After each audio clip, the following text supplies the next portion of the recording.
तो जब RBI repo rate decrease करता है, तो मार्केट में लिक्विडिटी बढ़ती है। तो जब मार्केट में लिक्विडिटी बढ़ेगी, तो उसकी वजह से क्या होगा कि आपके पुराने बॉन्ड की वैल्यू जो है फेस वैल्यू वो इंक्रीज़ होगी। और पुराने बॉन्ड की फेस वैल्यू अगर इंक्रीज़ होगी तो उसकी वजह से ये होगा कि आपकी जो बॉन्ड यील्ड है वो गिरेगी, राइट?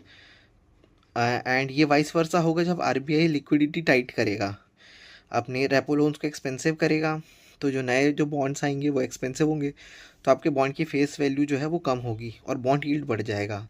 नाउ अब इसको रिलेट करो फिस्कल डेफिसिट से, है ना?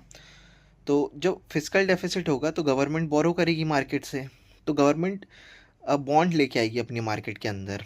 तो जब गवर्नमेंट बॉन्ड लेके आएगी मार्केट के अंदर, तो और बॉन्ड की डिमांड अगर कम है, तो बॉन्ड की फेस वैल्यू कम है, तो बॉन्ड की यील्ड बढ़ गई, तो गवर्नमेंट को कम फेस वैल्यू पे बोरोइंग मिलेगी।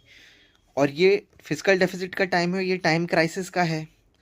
तो इस केस में आरबीआई क्या करेगा, ओपन मार्केट ऑपरेशंस के थ्रू आरबीआई जो है वो बॉन्ड खरीदेगा।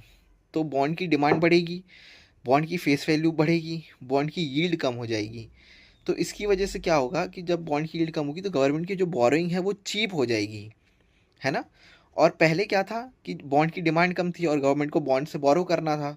तो बॉन्ड की जब डिमांड कम थी, बॉन्ड की फेस वैल्यू कम थी, तो यील्ड बहुत ज़्यादा थी, तो गवर्नमेंट की बोरिंग एक्सपेंसिव हो गई। तो गवर्नमेंट की बोरिंग एक्सपेंसिव ना हो, आरबीआई ने इसके लिए क्या करा, आरबीआई ने ओपन मार्केट ऑपरेशन के थ्रू जाके बॉन्ड खरीद लिए। तो बॉन्ड की डिमांड बढ़ी, बॉन्ड की फेस वैल्यू बढ़ी, तो बॉन्ड की यील्ड कम हो गई, तो गवर्नमेंट की जो बोरोइंग है वो चीप हो गई इसकी वजह से।